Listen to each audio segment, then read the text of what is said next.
Good afternoon, everyone, and welcome to Trolleheim with your host, Rabbi Anibal. Thank you so much, everyone, for tuning in. Welcome. Hello, Thelma Sures. Welcome to the class. Welcome, Jerome. Let me go up here. Welcome, Lori. Welcome, Janet. Welcome, David. Ariel Lee. You have a sore throat. Oy. Okay, soup should be good. Refuah Shleima for you. Who is Brenda is here as well. Janet, did I mention your name? Welcome, everyone. I'm having double espresso, as I've been having lately. Right, I always explain why the double espresso, because I already had the big latte before, and I feel better having a smaller coffee. Welcome, Randy. Good afternoon to you. Yeah. Tzohoraim Tovim, says Thelma. I like that. Good afternoon. Well, here we are. We are going to study today Parsha Yitro, which, among other things, contains the Ten Commandments. But we won't study the Ten Commandments today. I don't know. I still have this concept that it's a mistake to take the Ten Commandments as something that is more important than other parts of the Torah, right? At least because that's not what it is for us as Jews. We consider that all the commandments are equally important. That's why I usually try not to focus too much on, okay, let's talk about the Ten Commandments, because, the Ten Commandments. Every mitzvah, every commandment is equally important. That's why you will notice that we don't recitate, or we don't read, we don't chant the Ten Commandments every day. You will hope that if the Ten Commandments are such an important thing, right? It will be part of the Siddur, will be part of the prayer book, and we will recite the Ten Commandments every day. The way, like, for example, we recite the Shema every day, or the Song of the Sea, the Shirat Hayam, the song that the Israelites sang after they crossed the Red Sea, every day. But not the Ten Commandments. We read the Ten Commandments only when it's Parshat Yitro, and then we read it again when they are repeated in Deuteronomy, or for Shavuot. Shavuot, we read also the Ten Commandments. So, but other than that, they are not part of the liturgy. Just for that, the rabbi said, so we won't think that this section is more important than any other section of the Torah, because we learn, I would say, equally from every part of the Torah, and every mitzvah is equally important. So I was mentioning before that today I'm looking at my thermometer here. Is 1 degree Celsius here in Winnipeg, and it's going to keep going up to 2 degrees. Wow. If you are in Winnipeg, you understand that this is almost like winter is over, and I think I'm going to open my pool tomorrow. It's great. Finally, after having minus 50, having plus 1, it's like 51 degrees difference. So it feels warm. It's incredible how human body works and the way we perceive temperature based on context. Is very, very, very interesting. So I hear some people who said, Janet, you said you have a storm there. Let me know what is the temperature wherever you are, right? And Lori, how is Texas? Or where is it? Brenda, David, tell me, how is Texas where you are? I want to know. I want to know the temperature everywhere, because it's incredible how different it is. Sometimes depends where you're connecting from, and so yeah. So before I forget, it's going to be up. Okay. Before I forget, we're going to have Torah L'chaim next week. Okay, and we are going to study specifically about Purim, because after that I will be away for 2 weeks. So we are going to miss the class right before Purim. So I usually like to teach Purim before Purim, but it will have to be done next week, next Thursday. Okay, just as a heads up. It's interesting. Oh, okay, David, you are translating from Fahrenheit to Celsius. Wow, 20 degrees, not bad. Tennessee, uh,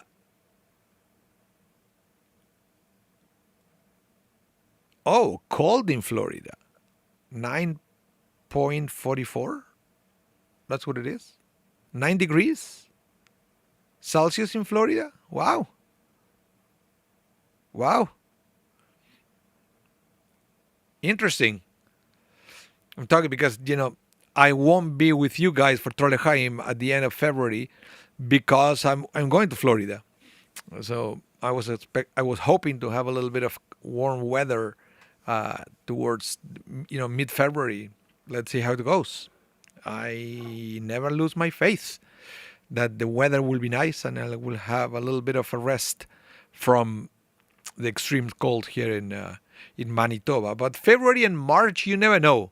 Here in Winnipeg, could be very cold, and then we have these spikes of temperature that it was really high, and there is a big melt, and then it goes down again, and everything is a skate rink. Because the other thing that is, and I'm being serious now. Okay, welcome Amparo, welcome to the class. I've been serious here. There is an event that we have here in Winnipeg. That is called the Festival de Voyageur. I'm sorry, I'm butchering the French. I don't speak French, right? It starts on February 13th. The festival. It celebrates, the French Canadian culture here in Manitoba, the Métis culture. And one of the things they do is ice sculptures. They're beautiful, beautiful. Then they're an exhibition, so you can go for a walk and enjoy these beautiful sculptures. There is a competition. It's great, right? So what happened is there had been years here in Manitoba where February is so warm that they cannot do the sculptures. The ice melts right away. I know it's rare, but it did happen. And some other years it's so cold that people cannot go out to enjoy the sculpture because you have to walk for a while, and frostbite is a concern. So you never know what to expect for February, and what is going to happen this February, I don't know, but I will do my best before I go away to go and visit all the sculptures because it's an annual tradition that I have with my family, with my wife, with my son, to go and enjoy this beautiful art. So if you are in Winnipeg, or if you have a chance to see the photos, I would recommend for you to do it. I will type it here. How do you pronounce it? Is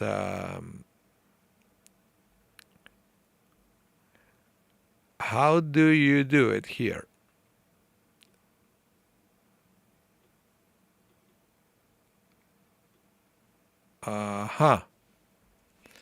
Listen to this, guys. If you want, you have to do this.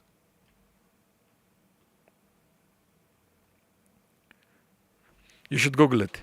What they do is quite amazing. You Google that, you will have all the information of what they do, what it is, and what is involved. Yeah, it's really something. Okay, so the other thing that is really something is this week's parsha. Remember, it's called Yitro. Yitro. Yitro was Moses' father-in-law. He was also a priest, not a Jewish priest. He was a priest in an area called Midian, that is close to Mount Sinai, actually.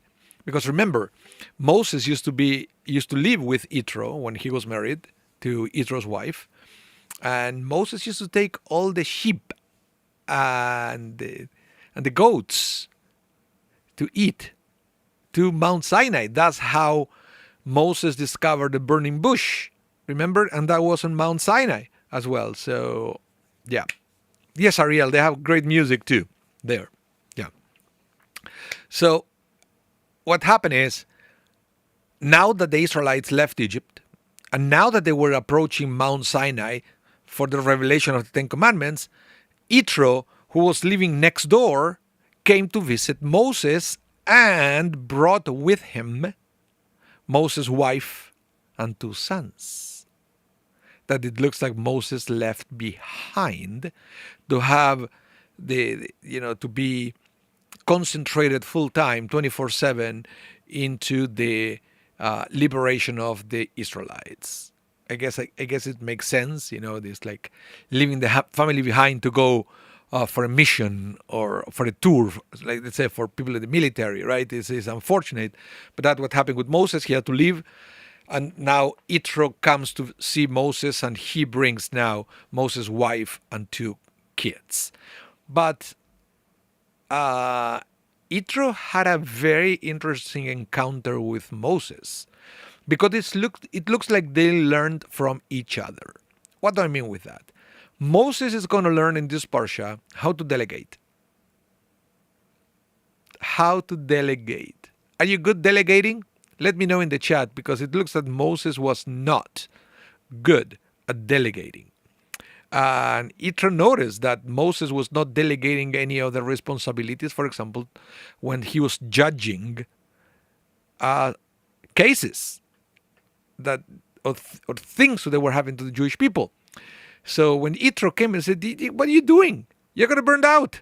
You have to train other people, teach them how to do what you do, and then you give the easy cases to them, and then you keep only the most difficult ones." And that's exactly what Moses did, which is talking about Moses' humility. Why do I say that? Because many times when people don't want to delegate, it's because it comes from a place of arrogance, but not to Moses. That's why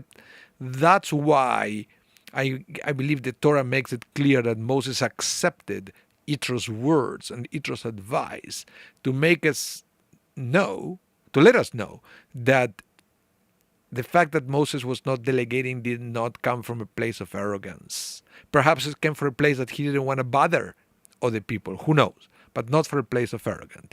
So let me read a few comments here. Thelma Sures, you said, "I like the part of this parsha where Yitro tells Moses to delegate." Yeah, that's what I said. It's great. It's great because we believe that. Brenda, what do you say here? Say, I do the delegating, just as David. So, yeah, it's very interesting. Welcome, Holly. Welcome to the class. But Moses wasn't good.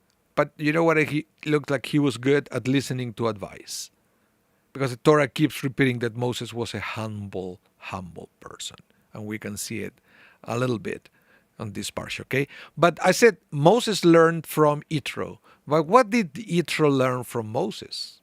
I mentioned before that was some kind of reciprocity here, right?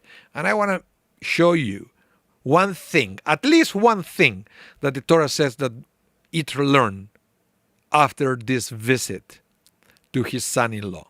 Let's see. We are in Exodus chapter 18, verses 10 to 11, and it says, Yitro said, "Blessed be Adonai, who has rescued you from the Egyptians and from Pharaoh, who has rescued the people from the harsh hand of the Egyptians. Now I know that Adonai is greater than all other gods, because he rescued those who were treated so arrogantly. Oh, you know what I mean. So this is very interesting, because now we have also Yitro recognizing that there was something that he didn't know, and now he does. The same way that Moses recognized, well, I didn't know that I could delegate all the things to other people, but now I know. It's very important for somebody to be able to say, I don't know. And not to pretend that you know while you learn. Because I've noticed that trait of character in some people, that they pretend that they know it, but actually you can tell that they're actually learning as they go. Why don't you say, I don't know it? I think it's a more honest opinion, because we are always trying to be perceived as perfect, right? Like we know everything. But that's not it shouldn't have to be that way. We should be able to be humble and to say, I don't know, when we don't know. So here we have Yitro that said that he learned something new. What is that he learned? He learned, right, that Adonai is greater than all other gods. Interesting that you could say, well, maybe what he should learn is that there are not other gods. It's not that God, Adonai is greater than all other gods, it's that Adonai is the only God. He could have said that. He could have said that, but he said it this way for a reason. And that reason is for our own sake, so we can understand something about Yitro. What is that? Let's see the next slide, and hopefully it will be clear for you what I'm talking about here. Okay? Rashi explains, this tells us that he, Yitro, had full knowledge of every idol in the world, for he had worshipped them all. So let's continue. Now the Zohar is going to expand Rashi's words by saying the Torah could not be given to Israel until Yitro, the great and supreme priest of the all pagan world, had confessed his faith in the Holy One, saying, now I know that Adonai is greater than all other gods.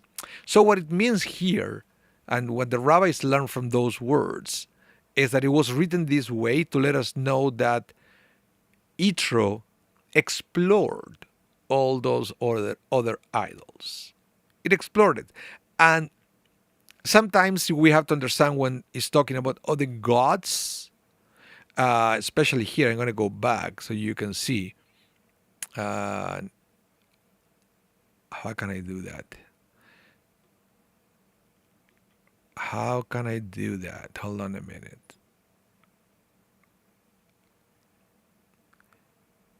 Oh, here. I want to know you the Hebrew. The Hebrew is Ki Gadol Adonai Mikol Ha-Elohim. Okay?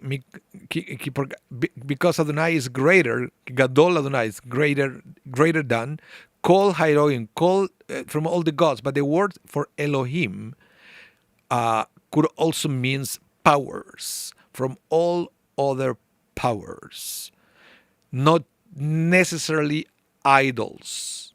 What do I mean? The Egyptians, for example, used to worship the sun, right? But the sun, we know that the sun has power. Not in the sense of a god, but power in the sense that the sun brings life into this world. It is beneficial for us, for the plants, for many things. It depends from the sun to have specific chemical reactions to live, okay, to survive. Same with the water. The water also has power. We can create electricity in this generation from the water. We drink the water and we are alive. So there are other powers in the universe, okay? There are things. Nature is a powerful thing. And we know that because of lack of understanding of nature, some people actually worship nature. So it's fascinating that the Torah let us know that Yitro explored all that. Not just that, he was invested on it, but he was always curious to try to learn more, until eventually he learned about Adonai. He learned about the one God. So it's not saying that there are other gods and Adonai is more powerful than them. But if I know Adonai is powerful, but Adonai is too complicated, too many mitzvot, too many commandments, so I will worship the other one. Maybe they are not so powerful, but they are good enough. No, it's not talking about that. What it's talking is, Yitro understand every power in the universe, mostly about talking about nature, but he understands that Adonai is above all the powers, that all the other powers in the universe come from Adonai. And now he understood that. That yes, there are other things that we think, we perceive, that they are powers, but they are not. They are just manifestations of God. Now, this expression that we have here in Hebrew, I will read it again. He said, Ki gadol Adonai mikol Elohim. We have something very similar that we say every day. Mi hamocha ba Elohim Adonai. Right? Who is like you among the mighty Adonai. We don't say who is like you among the gods, among the mighty, among the other powers. We also have something like that in everyday prayers, the mihamocha, right? So that's why it is. Any comments that we have from the chat? I will take a minute here so I can have a little bit of my coffee, and I always love to read your comments and what you think about the story of Yitro and what he learned during this visit with Moses. Because remember, many of the things that he learned, he probably learned from a conversation with Moses because they didn't have internet back in the day. So this is the way you could learn about what happened. He probably heard that something happened with the Israelites, some messenger came, but he didn't have the details, and now he did. He learned about the plagues and all that. Let me see what you think. And let's continue. Midrash Rabbah will continue with this. Midrash Rabbah will say, there are those who hear and are diminished by it. Okay? While there are those who hear and they are beneficiaries of what they heard. I love that. Forget about Torah for a minute. Forget that this is coming from Midrash Rabbah. I love this phrase in general. They are those who hear and they are diminished by it, while they are those who hear and they are beneficiaries of what they heard.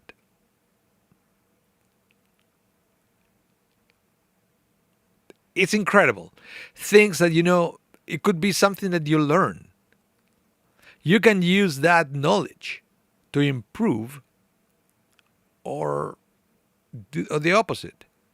Right? Depends on who you listen to. Depends on what you listen to. Depends on the quality of the things you listen to. And this is something that sometimes we have to be aware that not every information that comes our way is equal, is equally beneficial. Sometimes believing such things could be could contribute for us to diminish, to be less of what we are today. And in this generation, especially with all the fake news and fake things done with artificial intelligence that is getting better and better and is more and more scary, let's put it that way. So we have a double responsibility to filter what we listen or what we see. Because remember, the way we react to what we see or what we listen, it can change our outcome. It can change our future. So Midrash Rabbah will mention here two examples. One, you can probably guess as Yitro. Yitro heard about God, and it was beneficial for him. He changed based on that experience. The fact that he gave himself the opportunity to learn about God changed his life for the better. Okay? But let's see the other example that the Midrash Rabbah gives here. He's talking about Yehoash, who was a king. Okay? He said, Yehoash heard and was diminished. The nation heard about the splitting of the Red Sea, and rather than glorifying God, they were pained and distraught by the destruction of Egypt. All this, it's incredible because we can connect this to our modern world as well. Okay? In contrast, Yitro heard and benefited. Despite the fact that he was a high priest of idolatry, he abandoned all that he had accomplished in his life and attached himself to Moses, and entered under the wings of the divine presence. He merited to contribute to the portion of judges that is in the Torah. So the idea of training judges was Yitro, and he is credited with that in the Torah. As we find, he delineated to Moses the criteria to choose a qualified judge. Now, this Jehoash, he was a righteous king, a religious king, the one who believed in God, and he started to hear that people wanted to go back to worship idols, and he started to listen to them, and he was influenced by all these negative voices, and eventually he gave in, and he allowed that to happen, and that was a disaster for the Jewish people. So in his case, he heard and was diminished, right? He heard and was diminished. But Yitro comes to prove that change is possible when you have the right influences around you. That's why Pirkei Avot will say that one of the most important things that we should try to do is to be surrounded by positive people, because they will somehow be part of what we are going to become. I always say, you want to know what a person is going to become in 10 years from now? Look at the people around that person. And that will give you a good idea what the person is going to become. Because everything that we have around, what we see, what we hear, it permeates into our life. And I know, Brenda, you say here, it's very difficult to filter, right? Very difficult to determine the truth. I will put it here. Difficult the truth from the fake. And that's true. But it's also, what it means is, it's our responsibility to decide the same way that, who is, which people are part of our inner circle. It's our responsibility to decide where are we getting our news from, what we listen, what we read. That we can do. We can decide where things are coming from. And I don't want to take it to the extreme that you will see, for example, in Orthodox communities, that the rabbis are filtering the information for them first, and the rabbis will decide what they can read, what they cannot read, what they can listen, what they cannot listen, what they can watch, or what they cannot watch. I don't think that that's the solution. I think we are smart enough to take the time to decide where our information is coming from. The problem is that we never stop to think. We just take whatever is in front of us for granted. We don't take for granted everything that is in front of us. We have to stop and think. That's the way it is. Unfortunately, I've seen it many times. People who share things on social media without even taking a minute to think, is it real or it is not real? Because once you believe, right? Once you believe, the belief will change what you do. The way we do is based on our belief system. So we have to be careful of what we believe, right? That's the thing. So this is a perfect example on how Yitro, because he was able to be around the right people, he was around Moses, changed for the better. And how King Jehoash, unfortunately, he had lousy, counsel around him, lousy friends. So, unfortunately, it didn't go well for him. Yeah. Let's continue with this. Listen to this. This implied that Yitro was aware of Hashem, of God, before. He just did not appreciate God's power. It seems difficult to understand how one can know of Hashem but not know Hashem's greatness.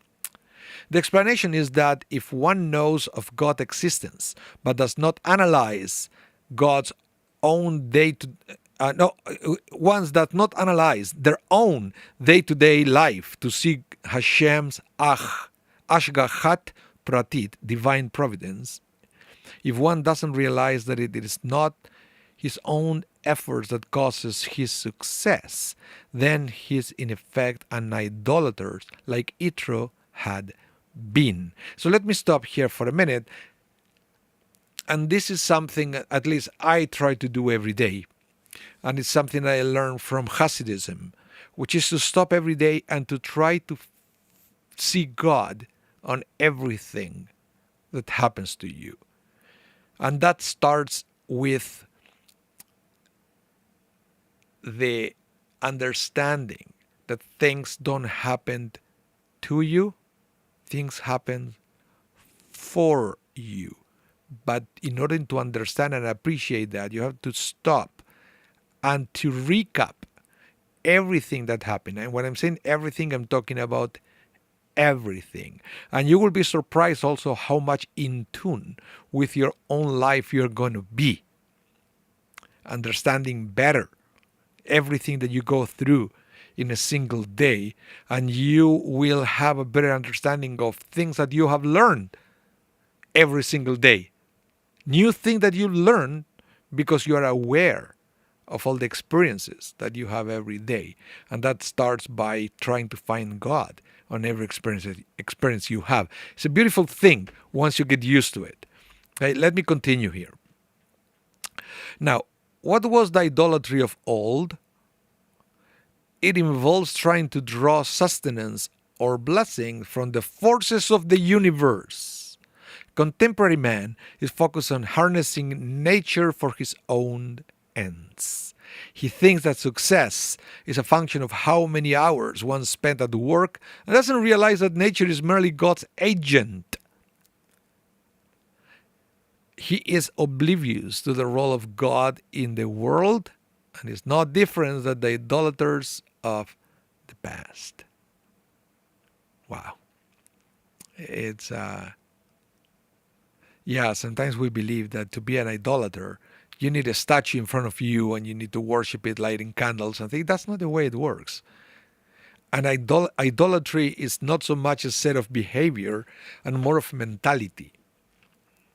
So in other words, let's put it the other way around. Monotheism is also not so much a set of behaviors, but it's a mentality. It's a set of beliefs that it will guide everything you do.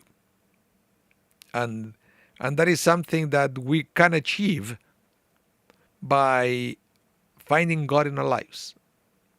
That is the beginning of everything, trying to find God in your life. And from there, everything will fall into pieces. It's a beautiful feeling when that happens. Yeah. Now, the Parsha, listen to this, also very interesting. The Parsha, which contains the giving of the Torah, begins with the word Vayishma. He heard. To indicate that a willingness to listen and absorb is the key to coming closer to Hashem. We know this, right? And one of the biggest issues is, and this is all about ego. It's what I mentioned at the beginning. Ego is what won't allow us to listen. We are so set in our own beliefs that we don't even give an opportunity. Maybe we are wrong. God forbid we are wrong. We know everything. We won't even admit when we don't know something. So that's why it's not a coincidence that the first word is Vaishma. He heard, he listened, right? To indicate that a willingness to listen and absorb is the key to coming closer to Hashem. Even a simple person and even someone who is distant from Hashem can draw closer when he is ready to listen to and absorb what God is saying. And again, don't try to listen to the voice of God as a human voice, because God talks to us through life. So the more we are in tune or aware of what's happening to us, perhaps the better we can understand the quote-unquote voice of God. Okay? How do I know that this is true? Because a person who studies Torah constantly and performs many mitzvot realizes that he is distant from Hashem. Why then is he considered a meritorious person? Only because he wants to hear what God has to say. It follows then that anyone who wants to hear what God has to say can likewise draw himself closer. But everything starts with the willingness of listening, which also could be understood as the willingness to learn something new that may challenge your past beliefs. When you come to a class, at least that's the way I do it. When I come to a class or a lecture or something, I come with the preconception that I may learn something that goes against what I knew before. And I have to be open to learn something new. And if that makes sense, open and willing to change. That is something very interesting.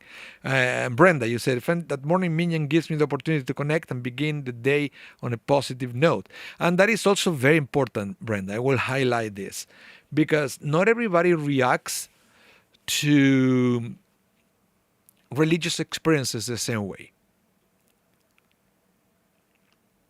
Let's see if I want to... hold on. I will speed it up here. Maybe I will go back to that later. But I want to share with you, with all of you, this because of what you just said, Brenda. I don't want to run out of time today without exploring this theme here. That is pretty much connected. I will show it again. It's pretty much connected with what you just said. You say here, I find that morning minyan gives me the opportunity to connect and begin the day on a positive note. It is great that you feel something when you connect to the services. So I would like to ask all of you guys at home, have you ever felt something at synagogue? If you can, please share it with me. And if you want to share what is that you felt and when it was. And this is fundamental and is reflected in this week's Parsha. Listen to this. Exodus 20:15-16 says, all the people witnessed the thunder and lightning, the blare of the horn and the mountain smoking. And when the people saw it, they fell back and stood at a distance.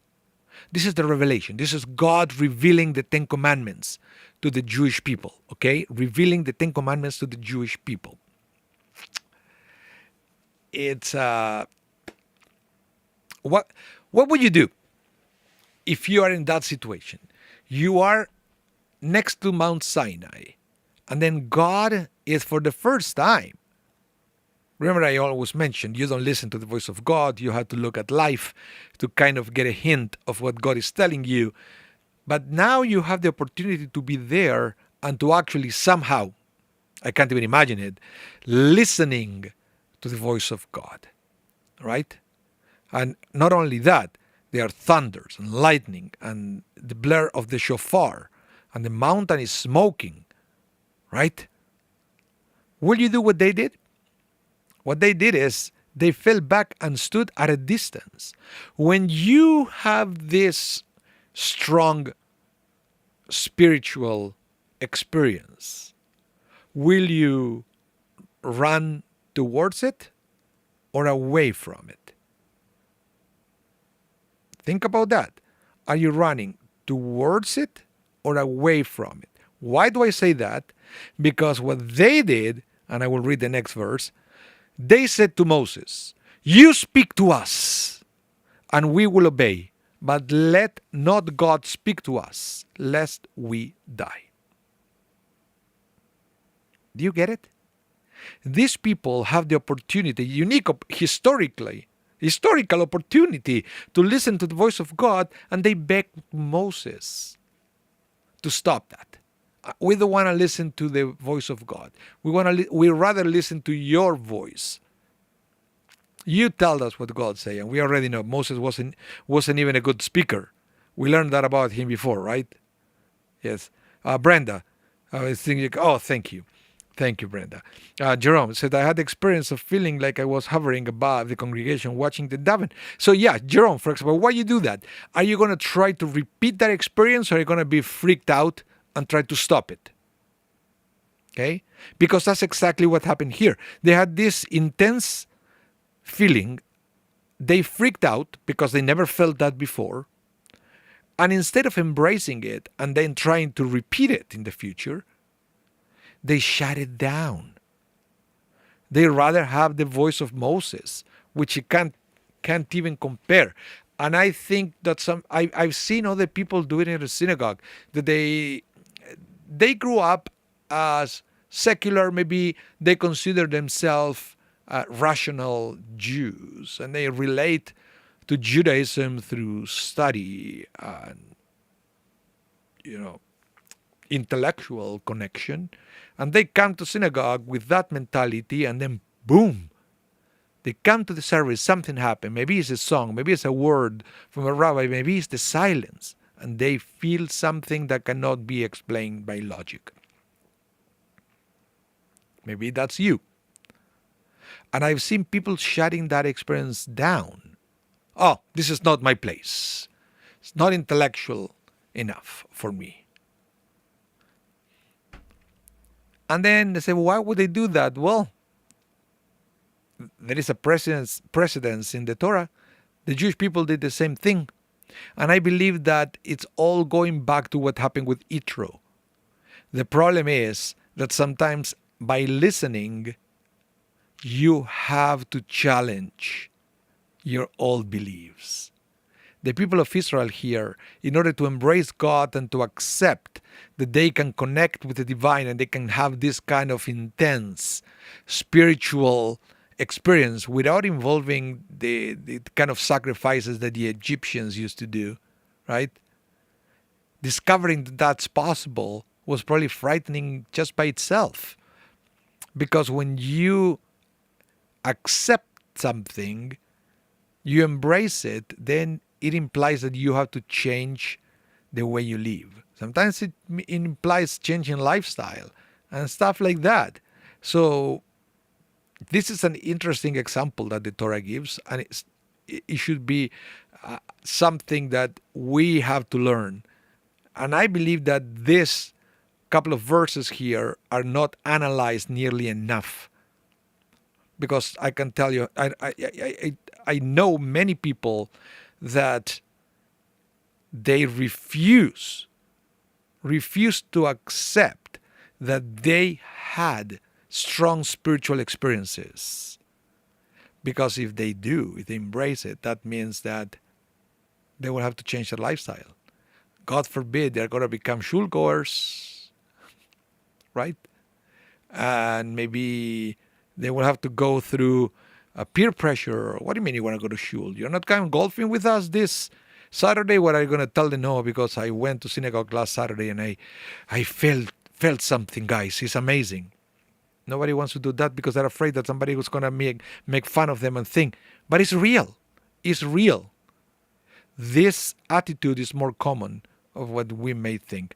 Let me read a little bit of your comments here. Lori, you said, men in Talit like angels at the kotel. Randy, I feel more aware that there is much more than myself to handle myself, a true meaning of life. Okay, very nice. Jerome, always hope it will repeat. Yeah, okay. You see, that's the thing. Give ourselves the opportunity to repeat it instead of shut it down.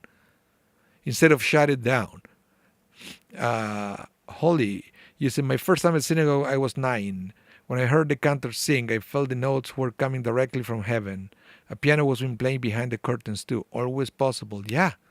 But you see, Holly, I've seen people, and I can think at least a couple of my friends, that they went through that and they were freaked out by that experience. And they never came back.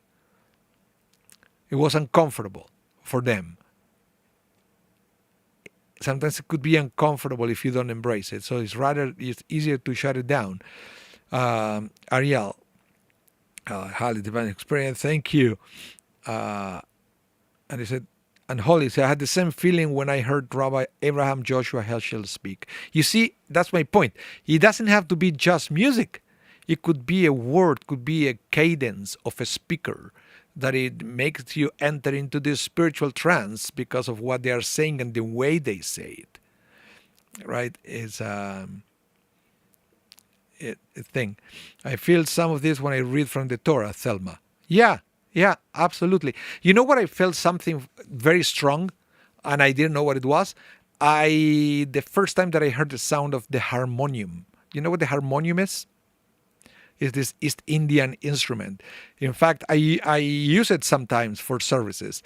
I've been practicing today because I'm taking it on Saturday to a Shabbaton at the Hebrew Day School.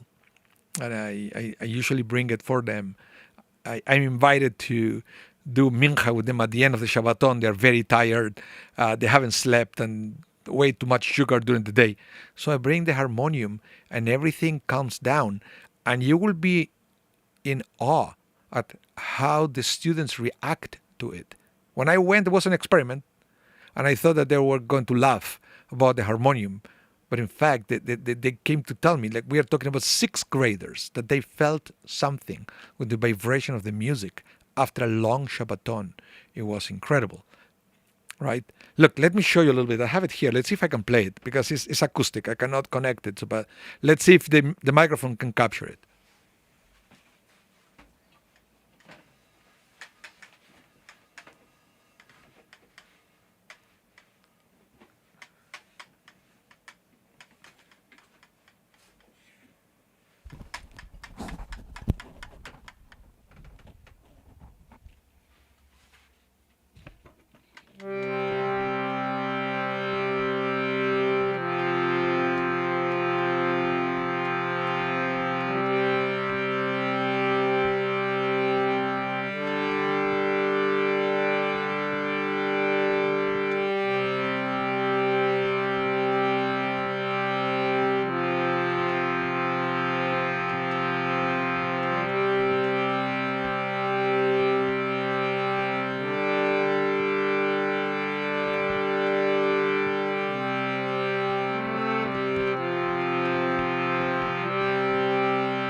Could you hear it?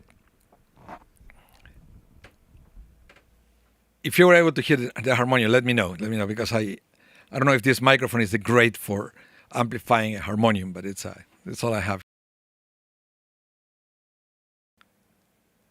Yeah, can you hear me now? I think it was a little disconnection here. And yeah, it's I don't know why. The first time I heard it, I could have shut it down because I could have said, oh well, it's an instrument that is played on Hindu temples or Hare Krishna. So I would shut it down, and I would say, why? Make me feel something. So instead of that, I embraced it, and I get a religious experience every time I play it. So that's why I said this text from this week's Parsha resonates with me because of that. It's an experience that never felt before, and I had two options. I can shut it down, or I can embrace it, right? So, yeah. So listen to this, for example, that even Ezra said. Heads of the tribes who were close to Moses said they spoke to Moses after the 10 statements were completed because they were very anxious, for they feared that God would continue to speak to them and that they would consequently die. That is why in the next verse, Moses told them, fear not. Okay? And that's exactly what happened. Moses, did I put it here? The next verse, Moses will say, don't be afraid. Nothing bad is going to happen. In fact, it's all the opposite. This is beneficial for you guys. Don't shut it down. God is giving you the opportunity to wake up your soul, which is one of our goals in life, to have more consciousness of the connection between our souls, our God, and that's it. Right? So the Hiskuni will say, the people of Israel say, you speak with us and we will listen, we will obey. They said this, that they were afraid of the thunder and lightning. It's all this, like, they were afraid that this intense experience would be bad for them, which in reality was all the opposite. Right? Now, the Ora Chaim will explain this. It said, the people meant that if acceptance of God's commandments was dependent on our listening to God speak to us directly, this was no longer necessary. They said, it is good enough for us to listen to His commandment as they come out of your mouth. We will consider this binding upon us. We do not wish to endanger our lives by being exposed to God's voice any longer. They said to Moses, if you speak to us, we will be able to hear it without dying. If God were to continue to speak to us, we could not hear because we will die. Now, the key word here, I don't know if you can see it, but to me the key word is what it says, when the people of Israel replace the experience of being aware of the presence of God with Moses. Why? It says there, because it was good enough. It was good enough. And this is so human. We settle with good enough when we have the opportunity to aim for excellent. I don't know if this ever happens to you, because it's a very human thing that we should all try to overcome. Not to go through life accepting, well, this is good enough, it's good enough, it's good enough. Sometimes you have to. Sometimes you have to, because there is no way to go any further. But if it is upon you, if you have the skills or the opportunity to aim for higher, why do you have to settle with good enough? Of course, it's good enough to go to synagogue and, just get what they give you. And it's good enough for you to have a little bit of an experience. But what if you have other ways to enhance that with your own readings, with your own songs? Maybe you can pray at home or listening to different kind of music to enhance that spiritual experience. Don't settle with good enough. That's what the Ora Chaim is telling us here. By the way, I think it's Ora Chaim, I believe it was from Morocco, this work. Yeah, and I also believe that here, without dying, only think of if God speak, we are going to die, is a metaphor for all the things that you have to change, all the comfort that we already experience in our lives.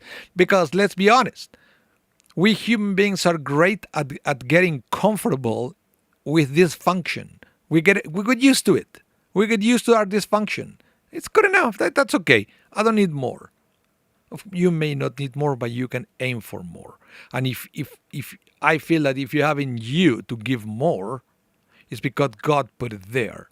So we have to always aim for excellence and never to settle with good enough, which is what the people try to do here in the desert, and they miss an opportunity. They miss an opportunity to listen to the voice of God on a daily basis.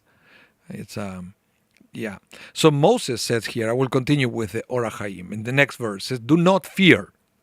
Do not fear. Moses reassured the people that even if the Lord were to continue speaking to them directly, they will not die, as God had already accomplished His purpose in testing the Jewish people by inspiring awe of Him in them.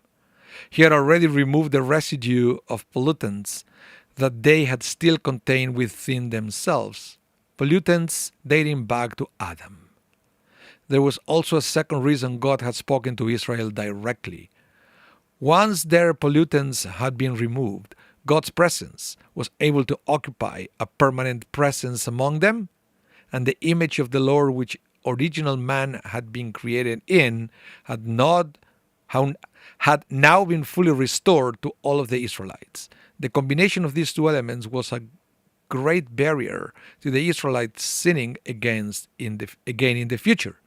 Anyone who possesses shame, another word for fear of the Lord, will not easily be tempted to commit a sin. So, in other words, what it says here is the refusal to accept a greater spiritual experience on their life is because they knew what it meant. It knew that it means a new lifestyle, that it will be more and more removed from sin. And that's not necessarily the kind of lifestyle we want.